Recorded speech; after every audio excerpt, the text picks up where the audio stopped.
Hello friends, అందరికీ ఈరోజు సోరకాయతో ఒక కర్రీ చేసి చూపిస్తానండి. మనం మామూలుగా సోరకాయతో చాలా రకాలు చేసుకుంటాం కదా, స్వీట్ కానీ హాట్ కానీ. స్వీట్ కూడా చేస్తారు కదా, సోరకాయ హల్వా అనేసి. అలా అనేసి నేను కూడా ఈరోజు కొంచెం వెరైటీగా చేశానండి. మీలో ఎవరికైనా తెలిసింటే కూడా కామెంట్ చేయండి, ఇలా కూడా చేయొచ్చు అని.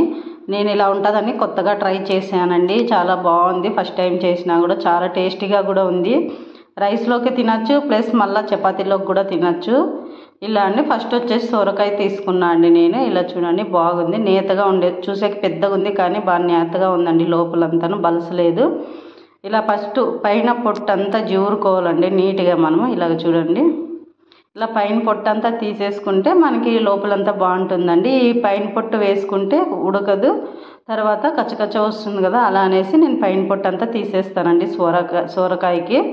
ఇలా తీసిన తర్వాత ఇలా చిన్న చిన్న రౌండ్స్గా కట్ చేసుకోవాలండి, సల్పాగా. ఇలాగా మనకి ఎంత వీలైతే అంత సల్పాగా కట్ చేసుకుంటే బాగుంటుందండి. ఇలా చూడండి, ఇలా మనకి ఎన్ని పీసులు కావాల్సి వస్తాయో అన్నీ తీసుకోవచ్చండి. నేను మాకు కావాల్సినన్ని తీసుకున్నా అంతే. ఇలా చూడండి, చాలా టేస్టీగా ఉంటుందండి ఇది. ఈ కర్రీ వచ్చేసి ఇలా ఇలా తీసుకున్నాను చూడండి నేను.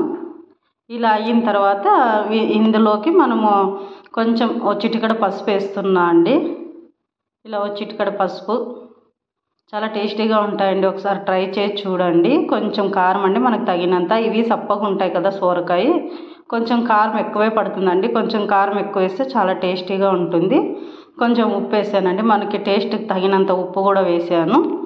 ఇంకా కొంచెం ధనియాల పొడి అండి, ధనియాల పొడి కూడా వేసాను, చాలా బాగుంటుంది అనేసి. ఇలా చూడండి, ఇవన్నీ మనకి ఆ మసాలా అంతా మనకి పీసులు పట్టేటట్లు కలుపుకోవాలండి. ఇలాగా ఆ పీసులకంతా అయితే ఆ లోపలికి వెళ్ళి టేస్టీగా వస్తుందండి పీసులన్నీ. మనము కొంచెం ఆయిల్ వేసుకొని, చాలా అవసరం లేదండి, కొంచెం ఆయిల్ వేసుకొని మనం పోపు పెట్టుకుంటాం కదా, అలా అంతే చాలా కొంచెము అందులోకి వేసి వేయించుకోవాలండి. ఒక 2 నిమిషాలు 3 నిమిషాలు వేయించితే మెత్తగా అయిపోతాయి అవి. ఎక్కువ ఏమి వేయించాల్సిన అవసరం లేదు, సొరకాయ మెత్తగా ఉంటుంది కాబట్టి. ఇలా అండి, ఇలా అన్నీ వేసేసుకొని మనం ఒక 2 నిమిషాలు మగ్గించినామంటే అయిపోతుందండి. ఆయిల్లో మగ్గిచ్చేస్తే మెత్తగా అయిపోతాయి అవి. ఇలా చూడండి, ఇలా అన్నీ వేసేసుకొని ఇలా మగ్గిచ్చేస్తామండి. చాలా టేస్టీగా ఉంటుందండి. ఇలా చూడండి, మనం ఆయిల్లో మగ్గిచ్చేసుకుంటే అంతా బాగా ఒక 2 నిమిషాలు అండి మగ్గించినామంటే మెత్తగా అయిపోతాయి అవి. ఇలా చూడండి, బాగా ఫ్రై లాగా అయిపోయింది కదా. ఇలాగా ఆయిల్ కూడా బాగా పట్టింది పీసులకి, కారం ఉప్పు కూడా పీసులకి లోపల వరకు వెళ్ళిపోయి బాగా మెత్తగా అయిపోయిందండి. బాగుంటాయండి. ఇలాగ చూడండి, ఇలా తీసేసుకున్నా అండి నేను.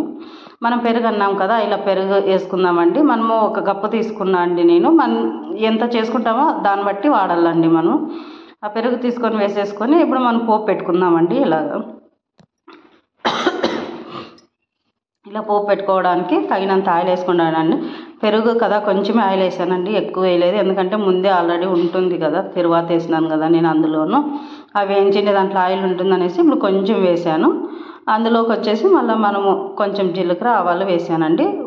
కొంచెం ఎర్రగడ్డ కూడా తరిగి పెట్టుకొని ఆ ఎర్రగడ్డ కూడా వేసేసాను. మనం గోల్డ్ కలర్ వచ్చేంత వరకు వేయించుకుందామండి. ఇలాగా చూడు, కరివేపాకు, ఎండుమిర్చి వేసి మనం బాగా గోల్డ్ కలర్ వచ్చే వరకు వేయించుకునేదండి. ఇలా చూడండి, అయిపోయింది చూడండి, గోల్డ్ కలర్ వచ్చేసింది. ఇప్పుడు ఇది వచ్చేసి మనం ఆ సోరకాయ పెరుగు దాంట్లోకి వేసేస్తామండి. ఇలా తాలింపు వేసేసుకుంటే మనం అంతా ఒక్కసారి కల్తీ చేసేసినామంటే అయిపోతుందండి. సోరకాయ పెరుగు కర్రీ అయిపోతుందండి. చూడండి, చాలా టేస్టీగా ఉంటుందండి. ఒకసారి ట్రై చేసి చూడండి. ఇలాగా చాలా బాగా నచ్చుతుందండి, ఎందుకంటే చాలా బాగా వచ్చింది. పెరుగు టేస్ట్ వస్తుంది, సోరకాయ టేస్ట్ తిరువాత వేసాం కదా, సూపర్ ఉందండి, చాలా బాగా అనిపిస్తుంది. మీరు కూడా ఇలా ట్రై చేయండి. చేసి కామెంట్ బాక్స్లో కామెంట్ కూడా చేయండి ఎలా ఉంది అనేసి. అలాగే మీకు మా ఛానల్ నచ్చినట్లయితే లైక్, షేర్, సబ్స్క్రైబ్ చేయండి అబ్బా. ఇంకా కొంతమందికి వెళ్తుంది, చాలామంది చూస్తున్నారు, బాగా సపోర్ట్ ఇస్తున్నారు. అలాగే లైక్, షేర్ కూడా చేయండి. సబ్స్క్రైబ్ తప్పకుండా చేసుకోండి ఫ్రెండ్స్.